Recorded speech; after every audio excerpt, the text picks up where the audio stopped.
tal? En el mundo de la estadística hay muchos problemas que se buscan resolver. Uno de estos tantos es la clasificación de individuos. Un ejemplo simple es el de estas figuras. Por ejemplo, ¿no? Teniendo información previa de ellas, por ejemplo la forma, se puede predecir a qué grupo va a ir cada uno de estos individuos. Por ejemplo, podemos clasificarlos. Se predicen que estas figuras son un tipo, mientras que estas son de otro tipo.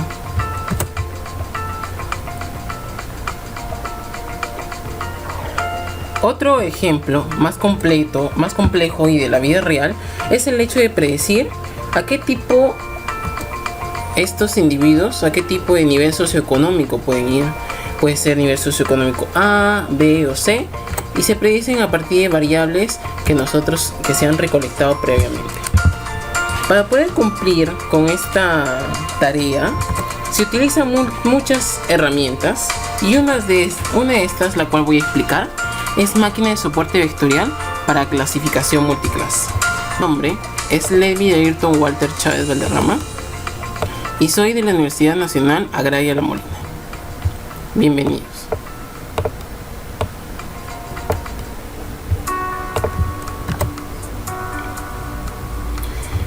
Por ejemplo, si tenemos dos variables predictoras, x1 y x2, y nosotros hemos recolectado información de estas, vamos a empezar a cruzar esta información y vamos a empezar a graficar puntos para cada clase. Por ejemplo, vamos a graficar puntos de círculos para una clase y triángulos para otra clase. Y lo que nosotros buscamos siempre es, con esta metodología, es buscar la mejor forma, la mejor forma de separar estas clases. Es decir, ubicar los límites de decisión que producen la separación óptima de clases.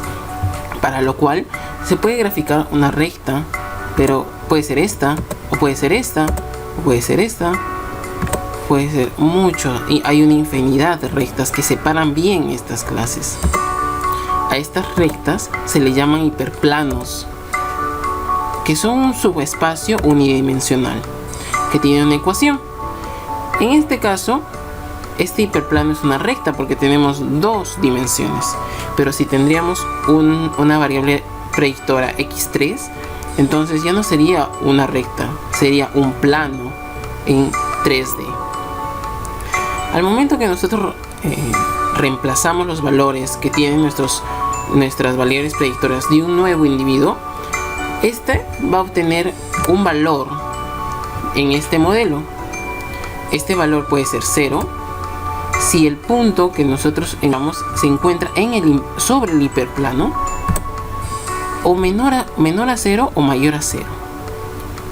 Es decir, nosotros podemos decir si pertenece a una clase, la clase de triángulos, por ejemplo, o la clase de círculos, respectivamente, según el valor que nos dé la ecuación. Por ejemplo, nosotros podemos clasificar como -1 a todos los valores que son negativos y positivos como +1. Esta es nuestra variable respuesta, la clase a la que pertenece este nuevo punto. Ahora, este valor que nos da este hiperplano puede ser muy alto, muy alejado de 0, puede ser positivo, negativo. Si esta distancia es muy grande, nos quiere decir que esta distancia este punto está muy alejado del plano. Es decir, y esto nos indicaría que habría una mayor confiabilidad de la clasificación de nuestro punto. Pero mientras que se acerca al hiperplano, la clasificación sería menos confiable, porque hubo un punto que estaba acá cerca del plano, puede ser de la otra clase, o puede haber una pequeña confusión. Ok, entonces, ¿cómo vamos a poder encontrar este hiperplano? Vamos a empezar a calcular las distancias de los puntos a este hiperplano.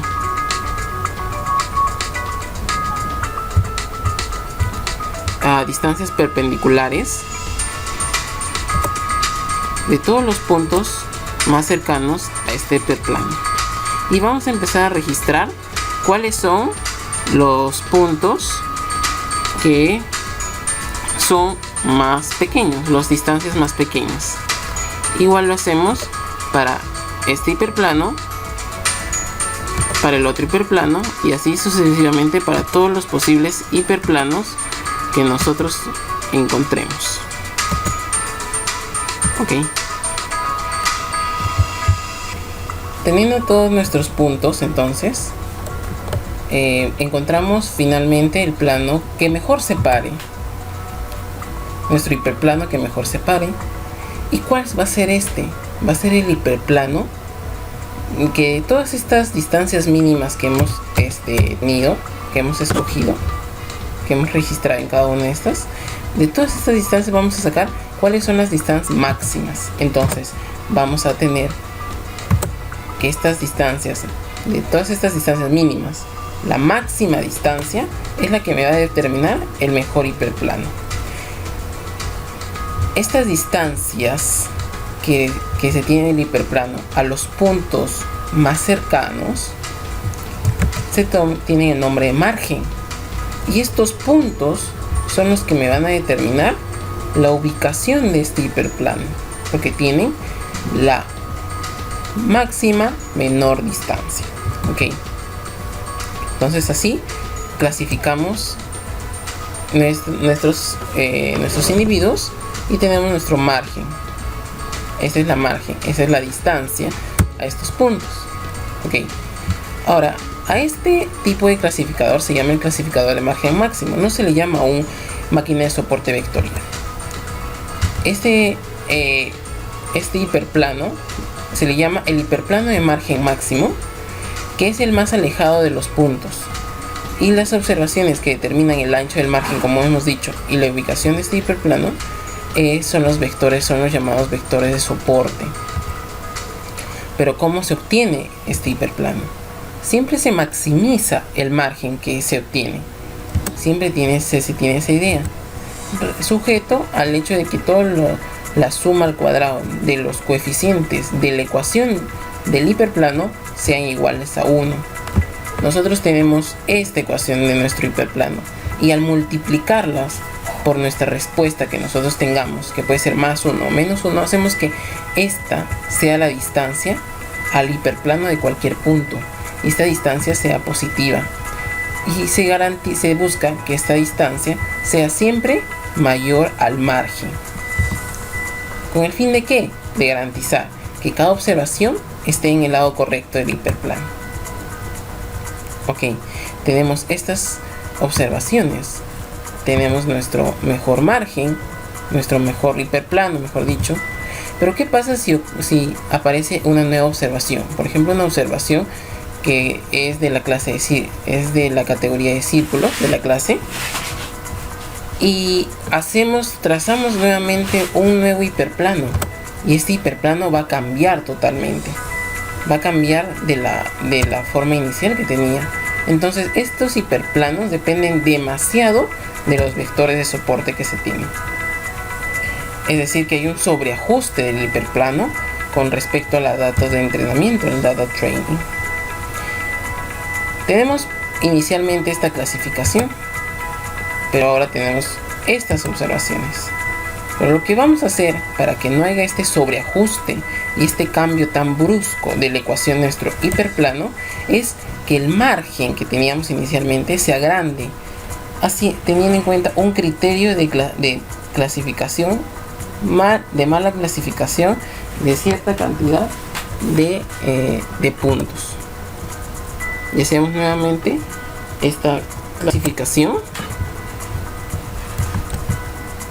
Ok, y nuestro margen va a ser mucho más grande que el anterior. Entonces esta clasificación, este tipo de clasificador se le llama un vector de soporte vectorial,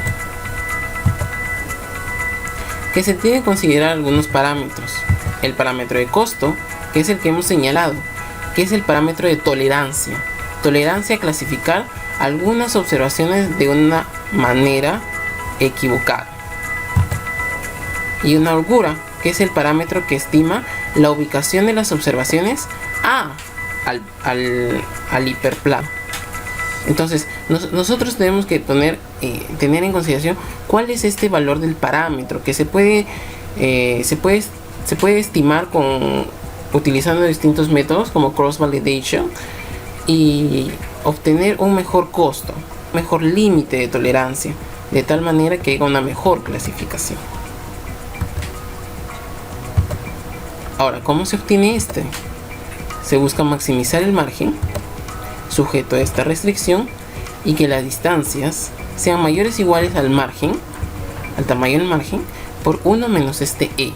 ¿Qué es este E? El E es el parámetro de holgura, que debe ser mayor a 0, y el costo nos señala que las sumatorias de estas distancias a estos hiperplanos de los puntos más cercanos sean menores al costo, que debe ser nuestro margen. ¿Con el fin de qué?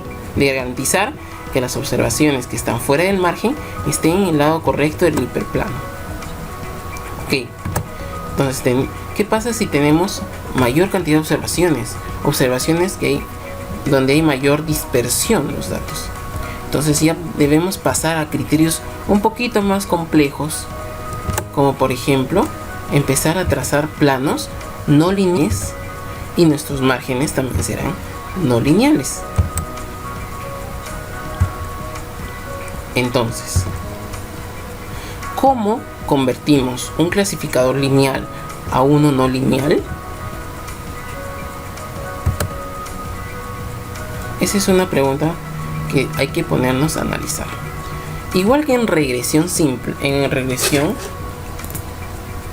múltiple, lo que hacemos nosotros es agregar variables polinómicas, es decir, una x al cuadrado, una x al cubo, haciendo que nuestra curva de predicción sea no lineal. Esta idea también vamos a tenerlo en este método de máquina de soporte vectorial, y también se le pueden agregar términos de interacciones entre las variables, con el fin de pasar de estas variables a estas variables. A este clasificador se le llama máquina de soporte vectorial. Ahí recién se le llama máquina de soporte vectorial, cuando se empieza a trabajar con límites no lineales, clasificadores no lineales. Entonces, por ejemplo, si tenemos una dispersión de esta forma y empezamos a hacer una agrupación, unos límites, pero ya no lineales, ya. Entonces nuestro hiperplano se convierte de esta manera y nuestros márgenes también toman esta forma. Ok, seguimos. Esta máquina de soporte vectorial tenemos que tener claro que implica aplicar funciones a las variables predictoras. Estas funciones que se le aplican son llamadas kernels o núcleos. ¿Y por qué se le llaman núcleos o kernels y no simplemente polinomios y tal, o esos nombres comunes que nosotros conocemos? ¿Por qué? Porque ya no empieza a dejar de trabajar con las variables iniciales y empieza a trabajar con variables transformadas, que son los productos internos de las observaciones. Es decir, ya no trabaja con las observaciones normales, sino con el producto interno de ellas, que está definido de esta manera. Ok, entonces pasamos de la ecuación de este hiperplano, pasamos a esta ecuación de este hiperplano. Muy bien, mucho más complejo cada vez. Pero ¿qué es este alfa? Este alfa es un parámetro de soporte que va a trabajar con los vectores de soporte, es decir, con los puntos que están cerca del hiperplano. Y este parámetro de soporte será 1 cuando es un vector de soporte y 0 cuando no es un vector de soporte. Es decir, que este nuevo polinomio, esta nueva ecuación solo trabaja con los vectores de soporte, de tal manera que puede hacer una mejor clasificación. Siempre y podemos generalizarlo. Por ejemplo, ahora nuestra función va a tener un k, una función con estos productos internos que hemos determinado. Es una función de los productos internos y esta función puede ser un núcleo lineal, o un núcleo polinomial o un núcleo radial, de tal forma que estos hiperplanos empiecen a tener una forma más no lineal cada vez y busquemos una mejor clasificación de nuestros individuos. Entonces, ¿qué pasa ahora si hay más de dos clases? Esa es nuestra pregunta. Entonces aparece una nueva clase que le vamos a poner como si fuesen como estrellas. Y entonces empezamos con nuestra tarea. Empezamos a poner planos que busquen la separación de estas clases, que puede ser estos o estos. Entonces, esto ya pasa a ser máquina de soporte vectorial multiclass, más de dos clases. Es decir, que tenemos una variable respuesta que tiene 1, 2, 3 hasta m categorías que se generan para poder separar bien estas clases, m-1 hiperplanos. Por ejemplo, en nuestro caso tenemos 3 clases, por lo que vamos a tener 3-1, 2 hiperplanos de separación. Y en cada uno de estos hiperplanos se le aplica esta ecuación de hiperplano, que igual puede tener una función de kernels, núcleo lineal, núcleo polinomial o núcleo radial. Entonces podemos ser hiperplanos rectos con este margen estrecho en este caso, o un margen más amplio, pasar a ecuaciones no lineales, hiperplanos no lineales, mucho más complejos cada vez, de acuerdo a los kernels que uno va ingresando al modelo. ¿Cómo se construyen estos clasificadores entonces? Hay muchos enfoques, diferentes enfoques para estos clasificadores. Y vamos a ver 6. 1. El enfoque 1 contra el resto. 2. Enfoque 1 contra 1. 3. Clasificación máquina de soporte vectorial tipo 1. 4. Clasificación máquina de soporte vectorial tipo 2.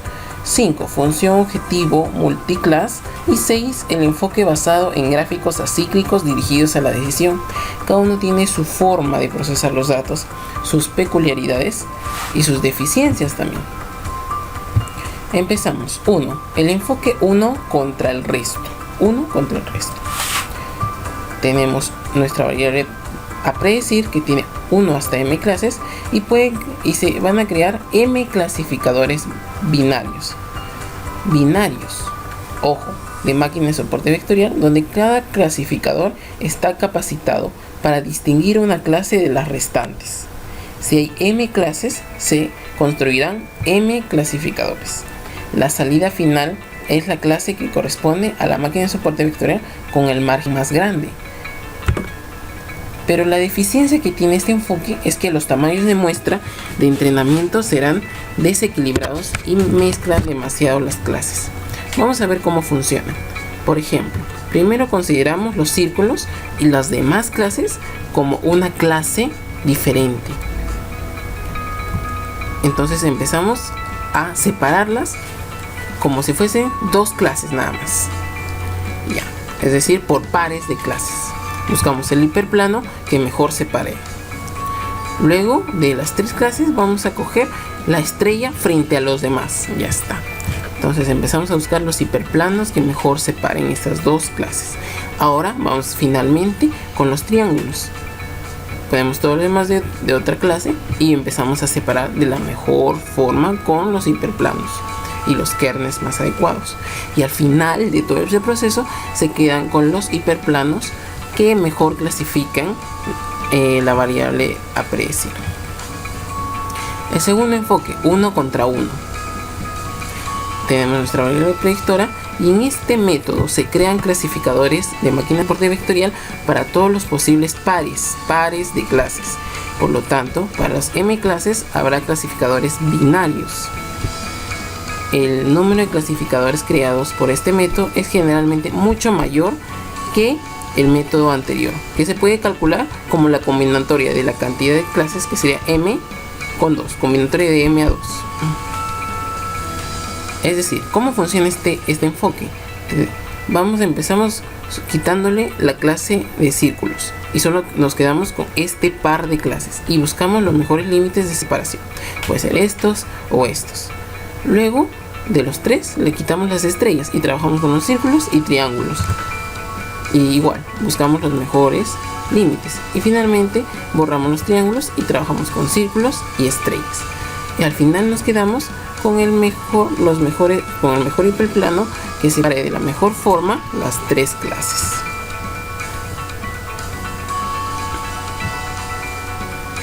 El otro enfoque, clasificación de máquina de soporte vectorial tipo 1. ¿Cómo es esto? En los otros enfoques los que buscaban es maximizar el margen. Aquí lo que buscan es minimizar esta función de error, en donde este W es el vector de coeficientes del hiperplano que se estima. Esta C es una constante de capacidad de penalización. Es muy parecido al parámetro de penalización que tienen las regresiones como Rich y Lasso, que buscan una mejor estimación y buscamos en este caso una mejor clasificación. Este E que representa el parámetro para mejorar los datos no separables. Hay muchos datos que están bien pegados y muchas veces hay una confusión al momento de clasificarlos. Entonces lo que hace este parámetro es establecer una cantidad y aumentarle un poquito la distancia que hay entre punto y punto para que sea mucho mejor clasificable, mejor la clasificación, sujeto toda esta ecuación a una restricción donde B es una constante. Pero la desventaja es que no consideran todas las clases juntas, sino empieza a trabajar por pares, como el enfoque 1 contra 1. El otro enfoque es la clasificación de máquina de soporte vectorial tipo 2, donde se busca minimizar este error y se tiene otro tipo de penalización. Siempre se busca mejorar un enfoque anterior. En este caso se le aumenta un parámetro de penalización más, que se llama el parámetro de control de separación, ¿no? Igual que se busca sujeto a la restricción. La desventaja, al igual que el anterior, es que no considera todas las clases juntas. Entonces, frente a esta desventaja, se ha buscado otro clasificador que trate de trabajar con todas las clases juntas para ver cuál podría ser más eficiente en los diferentes tipos de datos que nosotros podemos procesar. Entonces hemos encontrado la función objetivo, el otro enfoque multiclass, el cual añade una restricción a cada clase, es decir, como que le da un peso a cada una de estas clases, pero a la vez trabaja con todas las clases para poder clasificarlas. Es decir, que minimiza esta expresión, que también tiene una penalización, pero está sujeto a esta restricción, en donde B es nuestro parámetro de restricción, que es la restricción que se le da o los pesos que se le da a cada una de estas clases. Es decir, si se busca trabajar con todas las clases al mismo tiempo de forma global, se considera todos los vectores de soporte al mismo tiempo. Muy bien, pero todos estos enfoques que hemos visto, del 1 al 5, trabaja buscando un margen máximo, como hemos visto al inicio, pero también podría haber de repente un algoritmo que me permita buscar un margen óptimo. Entonces se ha buscado el otro enfoque, el enfoque número 6, el enfoque basado en gráficos acíclicos dirigidos a la decisión, en donde este enfoque también considera la comparación por pares de clases, pero lo que hace es registrar las distancias que se tienen al posible hiperplano que se va a considerar, y estas distancias se registran en una nueva variable. A esta nueva variable se le aplica un árbol de clasificación internamente, con el fin de poder encontrar cuál es la mejor separación, es decir, los mejores márgenes posibles para la mejor clasificación. Por ejemplo, sale a la rama izquierda si la salida del clasificador binario es negativa, porque nosotros sabemos que estas distancias pueden ser positivas o negativas de acuerdo a la clase a la que pertenece una observación. Y sale la rama derecha si la salida del clasificador binario es positiva. Entonces lo que se hace es buscar los mejores nodos para poder hacerlos parte de los márgenes del clasificador. Pero esto debemos verlo en la práctica, es decir, vamos a hacer una aplicación con datos reales, obviamente. Los datos iris, que es un conjunto de datos que ha sido introducido por Ronald Fisher en su papel de 1936 en The Use of Multiple Measurement in Taxonomic Problem, el uso de medidas múltiples en problemas taxonómicos.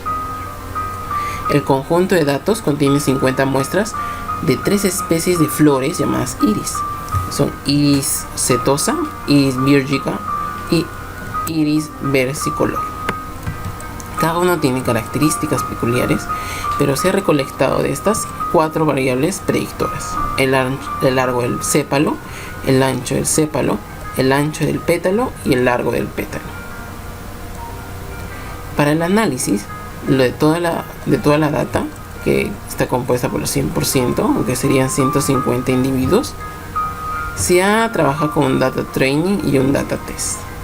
El data training tiene el 75% de los datos, que equivale a un total de 105 individuos, y el data test que constituye el 25% restantes, que serían 45 individuos. Lo que se ha hecho es ajustar un modelo en la data training y probarlos en el data test, y viendo cuál es el error de cada uno de estos enfoques.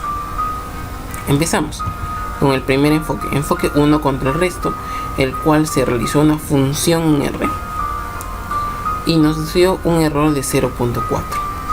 El segundo enfoque, que es el enfoque 1 contra 1, el cual sí tiene una función ya establecida en R, que está en library curlab y library E1071, que tiene esta función, nos dio un error de 0.111.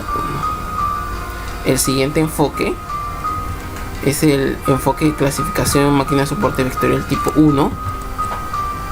También tiene una función en R y nos dio un error de 0.0889. El siguiente enfoque, el 4, que es clasificación en máquina de soporte vectorial tipo 2, igual tiene una función ya establecida en R y nos dio un error de 0.0444. El quinto enfoque, función objetivo multiclass, que también tiene una función establecida en R, nos dio un error de 0.35556. Finalmente, el último enfoque que se ha investigado, el enfoque basado en gráficos acíclicos dirigidos a la decisión, también tiene una función establecida en R y nos dio un error de 0.08889. Entonces, lo que se puede hacer ahora es comparar los errores que se han encontrado en cada uno de estos modelos para ver cuáles de estos tienen menor error. Es decir, hacemos un versus, una comparación y vemos que hay 3 enfoques que tienen menor error. Sería el clasificador de máquina de soporte vectorial tipo 1, el clasificador de máquina de soporte vectorial tipo 2 y el enfoque basado en gráficas acíclicas dirigidas a la decisión. Muy bien pequeño su error. Y entonces, frente a esto, ¿qué es lo que yo propongo? Que, por ejemplo, el que tiene menor error es el clasificación de máquina de soporte vectorial tipo 2. Pero también los otros 2 enfoques mencionados tienen un error bien pequeño. Entonces no debemos perder información de estos 2 enfoques adicionales. Lo que podemos hacer es juntar estos 3 enfoques para predecir un próximo individuo. Es decir, se propone un modelo de ensamblaje. Un modelo de ensamblaje, ¿qué nos quiere decir? Que viene un nuevo individuo, una nueva flor, y se le empieza a tomar sus medidas de las variables predictoras establecidas y se le aplica los 3 modelos. por ejemplo, en el primer enfoque, que es basado en gráficos acíclicos dirigidos a la edición, me predice que es una flor de clase setosa. En la clasificación de máquina de soporte vectorial tipo 1 me dice que es una versicolor, mientras que el clasificador de máquina de soporte vectorial tipo 2 me dice que es una setosa también. Entonces, con mucha mayor seguridad, teniendo el apoyo de 3 modelos, el resultado final de clasificación es la setosa, de clase setosa. Espero que haya sido de mucho agrado y de mucha utilidad este video, ya que fue hecho con el fin de entender de manera general el funcionamiento de máquinas de soporte vectorial y generalizarlo a problemas de multiclasificación. Gracias.